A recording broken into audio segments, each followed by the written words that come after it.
Good morning guys. At i-share ko lang yung ano natin sa layer.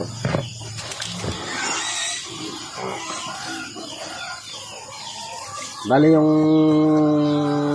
pag-aalaga ng layer guys, hindi mo maiiwasan yung mga sakit na dumadapo gaya ng kalumpo, gaya nung dalawang layer natin nagkalumpo. Ayan.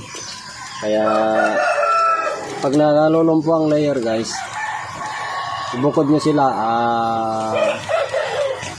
ilayo nyo sa kulungan ng mga kasama nila, tapos painumin nyo lang ng ganito.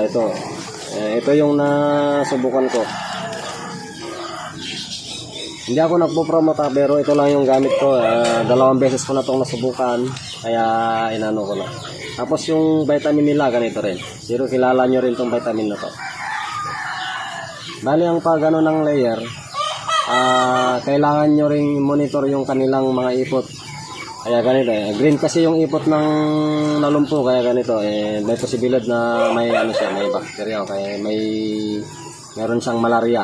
Kasi yun ang isang pinag-aanoan ko, kung green ang ipot, may posibilidad na may malaria kasi maaari siyang mamatay.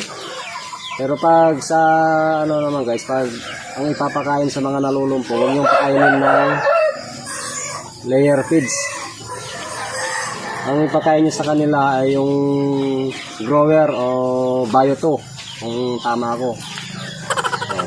Yun lang guys, tapos tara, tingnan natin. Itong isa, hindi pa siya fully recovered. Medyo nakipilay pa lang siya. Pero itong isa, yan na. Maliksi na. Pwede na natin ihalo sa mga kasama niya. Pwede na siyang kumain ng layer feeds.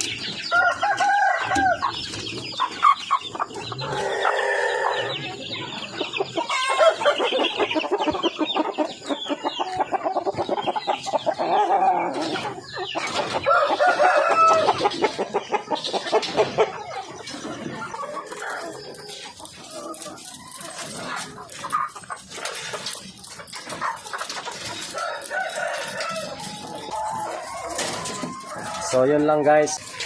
Salamat. God bless.